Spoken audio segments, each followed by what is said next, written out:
All right, welcome in, everybody. Good morning. If you're watching this live here, Dennis Fithian ready to get things underway. A little Michigan basketball live late into the night, early into the morning on a Saturday, a college football Saturday. Football team get ready to go later on today. The basketball team tipping it up a little bit after 1 o'clock, 1:01 Eastern time. It was worth the wait. Michigan taking on UNLV, and this was a game where if you're listening to this early in the morning on Saturday and you didn't watch it, you'd say, what happened? It'd say Moussa Diabate happened. The freshman came off the bench. He was spectacular in this game. He was the story of the game. He came in the first half and hit his first 4 field goals. One of the field goals that he had, he got a steal at the opposite free throw line. He took it the distance, and he threw it down with authority, with a player trying to contest him. It was a highlight reel dunk, and it really just continued from there. Moussa Diabate got in the second half and continued just to pour it on. And he would make a steal. He would make a shot. He would block a shot. He had another highlight reel block where it was with, I don't know if it was with his left hand or right hand, but pinning it high off the glass. I mean, it was some incredible stuff to watch, really. And that's what you hope for. You know, this guy, it's not like he's come out of nowhere. I mean, he was a 5-star, top 25 player, and you saw it in these first couple of games. You saw some of these glimpses, but not like tonight. Moussa Diabate, and they were raving about him as well. And, it was Robbie Hummel, and really everybody was. It was a great, for the game being on so late. If, we've all sat there and watched games in the middle of the night, or maybe not. Maybe we haven't watched games in the middle of the night, but late games where you're kind of sitting there and you're like, this game's not really doing it for me. But this game was exciting, maybe too exciting. For Michigan fans, as the Wolverines were up by 3 at the half, but UNLV closed on a 9-0 run at the break, and you're thinking a little bit of here we go again, like on Tuesday night with Seton Hall. Michigan had opportunities, to get that double-figure lead against the Pirates back on Tuesday, and they kept letting Seton Hall hang around, and we know what happened on Tuesday. So you felt a little bit of that in this game tonight. Like, UNLV wasn't a very good 3-point shooting team. Got to hand it to them. It was one of these things where if you were just going to go sauntering in the lane looking for, at one point, Caleb Houston went in and was going up for a finger roll, and it didn't happen for him. Let's see. I've got my friend out in Vegas. He says give him a call, and I'm just going to go ahead and fire up the hotline here. And let's see. I'm connecting with Bernie Frato, Fox Sports radio host. Straight out of Vegas, Saturday nights, 11 o'clock West Coast time. You can hear him syndicated on 400 affiliates and the great Sirius XM channel 83. He's on the other end of the line. He was in Vegas watching the game tonight. Bernie, this was a game that goes Michigan's way by 13, but they were only up by 3 at the half. What jumped out to you watching this game? Well, first, sorry for the technical difficulties, but what jumped out at me is Michigan is absolutely loaded with talent. I saw at least 3 NBA prospects, and obviously your eyes gravitate to Hunter Dickinson until you see him in person, 7'1". You don't realize how agile he is, what great footwork he has. He's an incredibly good passer, and he does everything so well, makes great decisions with the basketball. Only have 13 points tonight, but very much affected to the game. Only got to the free throw line twice, but he seems like he's such a heady player. And obviously, I had not seen Moussa Diabate, the freshman from France. He's very much an NBA prospect, and not for nothing, Dennis. We are here in Las Vegas, and the spread was 12.5. So when he was fouled with 3 seconds to go and made both free throws, you heard a resounding cheer among the Michigan fans. So obviously you can guess which side they bet. But all in all, a phenomenal environment tonight. I think you got yourself a very good-looking club there in Michigan. Yeah, tell me a little bit more about Moussa Diabate. If Michigan fans are waking up and watching this or listening to this on the podcast, I really thought he was the story of the game. He didn't come out of nowhere. I mean, he was a 5-star prospect, but I think he announced his arrival to this game early on. I mean, he was 4 for 4, but I think it was that first one. He had the steal at the opposite free throw line, took it himself, and went down for a one-handed jam in traffic. I mean, that you don't see many moves like that, but really, Bernie, it continued from there. He had a highlight reel block up against the glass. I mean, he was turnaround shots in the lane, running the floor, passing. He didn't get credit for the 1-3, but he dialed one up from out there. You were at the game, but Robbie Hummel was the color analyst, and he sounded like he was going to fall out of his chair a couple times. Just how impressed he was with the 6'11" freshman. Yeah, all of that you just mentioned. He's a 6'11", very thin, 210, but there's nothing he really can't do. Of course, ironically, he missed his first 4 free throws before making the last 2. But 6 or 7 from the floor. He had 7 rebounds, a couple of blocks, 14 points on the night, second only behind Eli Brooks. So this is a kid, Moussa Diabate. He seems to be a fan favorite, too. There's something about him. He looks like he's about 14 years old, but he can really play whatever program he came from in Paris.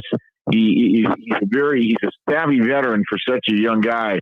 I think he's going to log great minutes for you, very productive minutes as the year goes on. Give Michigan depth.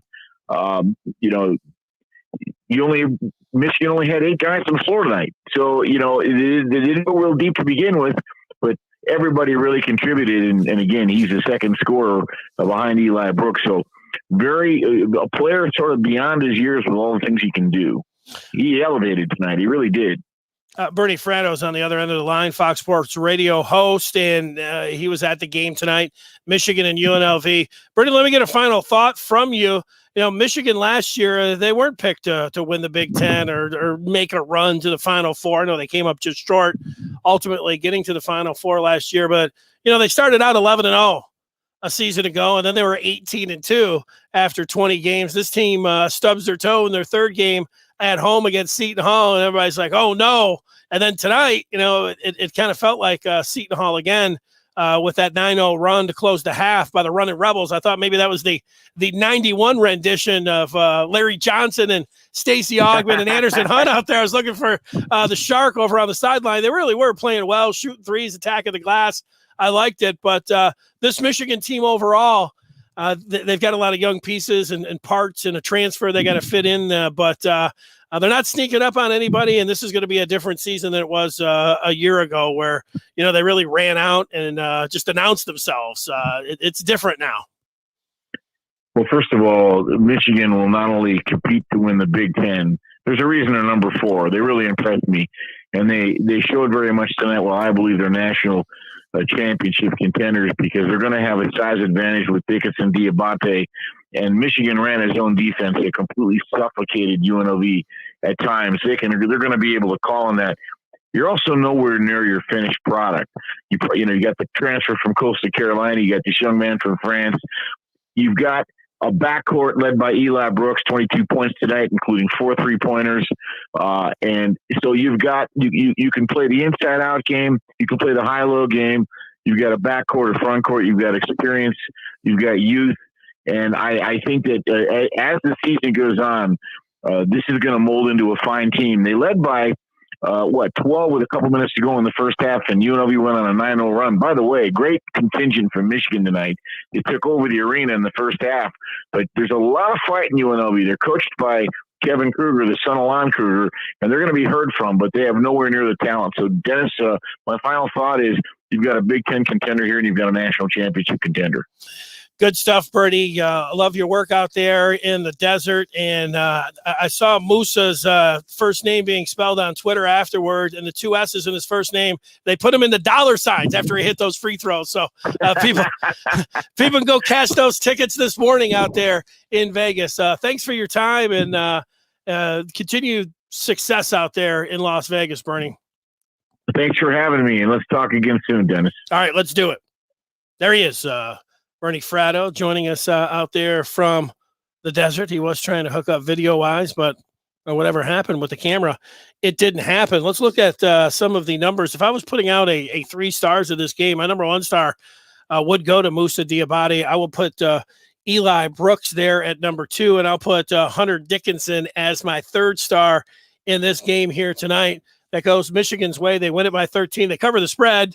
So it was, I didn't have I bet a college basketball game. Maybe if I was out in Vegas, went in Vegas, go to the window and put some money down on Michigan. All right. I get that. So, I've been at games where you hear the crowd like, what's going on, man? Is this somebody on the end of the bench or whatever else? No, they want a free taco or, you get half off of a pizza. I don't know if you're cheering for that. Maybe some free tacos you're cheering for, but if you had Michigan and you needed those 2 free throws, and considering that, Moussa Diabate gets the number 1 star and he was the story of this game, he wasn't great from the free throw line as he hadn't made one the entire night until he missed his first 4, and then he made his next 2 to cover the spread. So Diabate, the number 1 star, comes off the bench 4 of 4 in the first half, 6 of 7 overall. He had 7 boards, a steal, 2 blocks. I mean, come on, 14 points.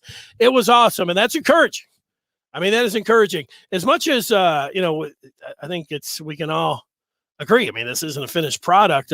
Caleb Houston, he had a couple flashes. He had a really nice pass. He knocked in a shot from downtown, but they need him to be a volume shooter, scorer. He's really got to supply the 3-point shooting, and we have not seen that from Caleb Houston as of yet. I would also say, if I want to put something in the worry department, I'm a little bit worried about the point guard position and Devontae Jones, and a little bit worried. Eli Brooks is fantastic. I mean, I would say it like he's a godsend, and I would put him at the number 2 star. He ended up with 22 points. Let's see if that was a game high. Hamilton had 21. So a game high 22 for the professor who, can dial it up from downtown, but they need Devontae Jones to be able to run this team and a couple too many turnovers, couple too many, forced shots. It's just not running smoothly yet, I would say. I'm not ready to take Devontae Jones and say, this transfer is not working. Were we a little spoiled, watching Mike Smith? Michigan hit the jackpot last year with Mike Smith and Shondae Brown in that transfer portal. You don't exactly know. And I know that's why sometimes when you get some of these off-season reports, insiders where they're, this guy's cutting everybody up. This thing's, he's going to be better than Mike. And I heard all that.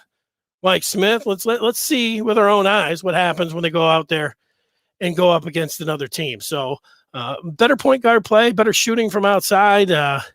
Those are the things that you want to see develop, if not out there in Vegas as they work through here in November.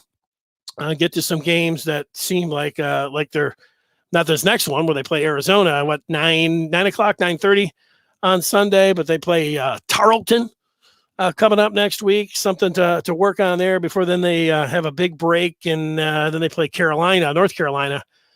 That's December 2nd. That's all coming up fast. I mean, Thanksgiving Thursday, and then we'll be right there with coming up with December. So not so far away. I say December, and it sounds like it's a long ways away. It's not.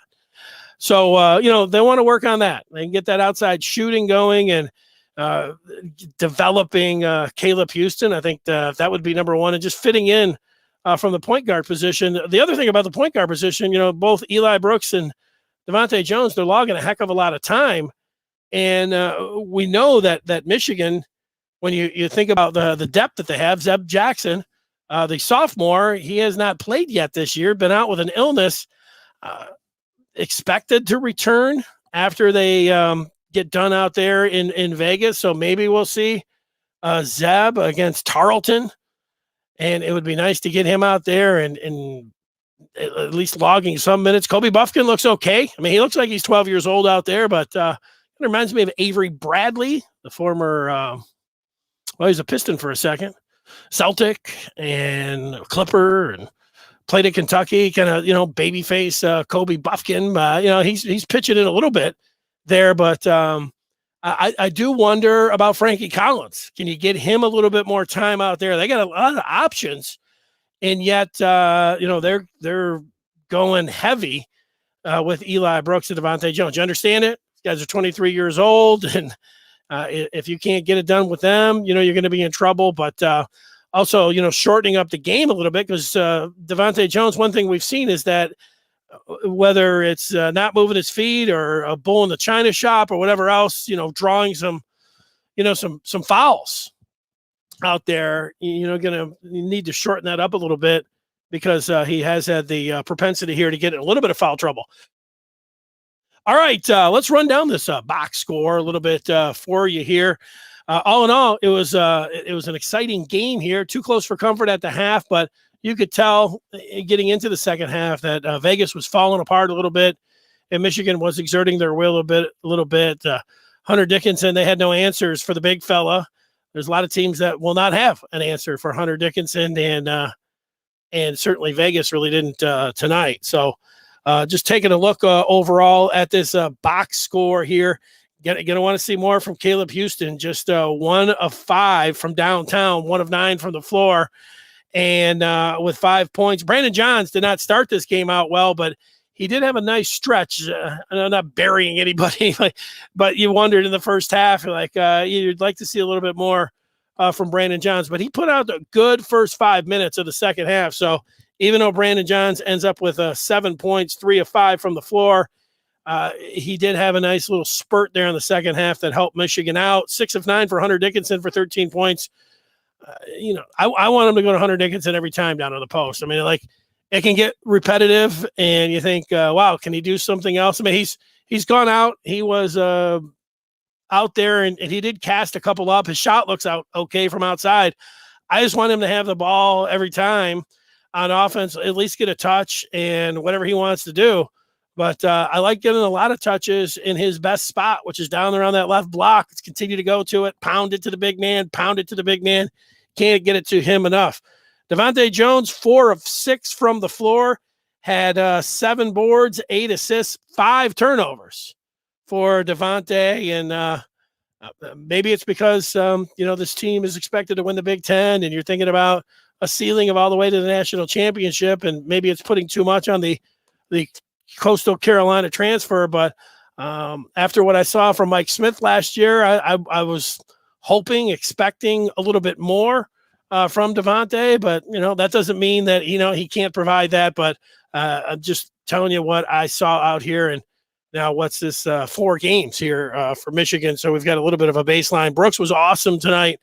6-11 from the field, 4 of 7 from downtown, made all of his free throws, and a game high 22 points. Terrence Williams, 0 for 3 from downtown. Of course, that kind of speaks for itself. You'd like to see a little bit more. Kobe Buffkin hoisted 1 from downtown, did not make it, although I think it was a in and out kind of a deal there. And then Diabate, the number 1 star, he was the story of this game. And I don't know how much he's going to be talked about over the next 24 hours, but you get to Sunday, and if you're a Michigan basketball fan, you're reading about this. Anybody that's not putting his name right up at the top and talking about just the kind of impact and excitement that he brought, even, here it is this late at night. It's now, 3:19 in the morning. It feels like I could sit here for 10 minutes straight talking about Moussa Diabate and all the different plays. He just had, he's full of energy, 6'11", very bouncy. And, what can he do? Well, free throws. But then he knocked the 2 down right at the end. The thing about the free throws for Diabate is his form looks good. So, I think that he can do better of the free throw line. But, taking it coast to coast and throwing it down, and the ability to block shots, gets off the floor, pogo stick-like, swatting the ball with either hand. That's nice. He's looking for his teammates. And I saw some, what I didn't detect, he's had some moments in these first couple games, but tonight there was some, definitely some exuberance, swag maybe that you would want to say, that swagger. Yeah, I mean, he had that. He put on a show. And the story of the game, the Michigan freshman, Musa Diabate. Well, it'll be Michigan, Arizona coming up on Sunday in the championship game over there in the Vegas main event. Good that Michigan gets the win for sure. But even better, like I didn't mind staying up tonight, one night, even though it got pushed back because the Wichita State Arizona game went into overtime. This was supposed to tip at 12:30, but when you're the nightcap, when you're the varsity game there, you got to wait till that JV game gets over, and it went into OT, so the tip was moved back to 1:01. So here we are at 3:21 in the morning. Michigan loses this game tonight. You're not only frustrated with the back-to-back losses here in the early going of the season and feel like this thing's falling apart, but then insult to injury. I guess that doesn't really apply. Just you got to play another 12 o'clock game of coming up on Sunday. Now it's a 9 o'clock game, so you don't have to worry about any of that. 9 o'clock's not all that bad. And you'll see Arizona. It's not going to be the Arizona we're used to with Sean Miller over on the side, and he's gone after the FBI probe. It's the longtime assistant at Gonzaga for 20 years, Tommy Lloyd, who's now the Wildcat coach, with Miller booted out because of that FBI probe and cash and laundering, or I don't know, just cash. I guess maybe it is laundering. Is the FBI probe. We all know what went on with that. That went on for a very long time. He was at the front and center. DeAndre Ayton, the center for the Phoenix Suns, he was getting paid like he was in the NBA when he was in college. It was pretty good. I mean, all those jokes, he took a pay cut to go to the league. Maybe he did in the end. But it'll be Michigan, Arizona. Just thinking off the top of my head, I don't recall, Michigan hadn't played Seton Hall in 32 years. Michigan, UNLV, I don't know. Michigan, Arizona. I mean, Arizona's been a fantastic program for decades, going back with Lute Olson. I'm just trying to think of all the times that they would have matched up against Arizona. I don't remember any. So some freshness in the opponents, and that'll be a good one on Sunday. I had a friend who lives in Phoenix, not an Arizona fan, but a Michigan fan. And he was telling me he was at the first game. Here's what he had to say. Gave me a little scouting report on the Wildcat team. He said they're very interesting, similar to U of M, big and not real strong perimeter shooters. They're loaded with foreigners. Lloyd, that's the coach from Gonzaga. He said he'll have them ready. They look like trash in the second half, though. Wichita State was just scrappy in the second half, just throwing a bunch out from three. So I don't know, a foreign contingent there. Michigan will see against Arizona coming up on Sunday. All right, thanks for watching this. I'll be with you after the football game tomorrow, 10 minutes after it's done, and then Sunday as well, 10 minutes after Michigan and Arizona. This one does go the Wolverines' way. The final 74-61. They win it by 13. They cover the spread to the excitement of all the Michigan fans there that obviously had bet the game. So whatever they put down, they're able to go to the window now and have a great Saturday. You go there, you say, hey, if Michigan wins it, we'll go out and take our winnings and go play poker, go to the slot machines on Saturday. They come up empty, you just go to the pool. I don't know how things work in Vegas, but having a winning ticket gives you a little bit more flexibility in the things you can do. All right, thanks for watching. And if you're a football fan, we'll see you tomorrow after the game. Just basketball, we'll see you on Sunday after the game. Good night.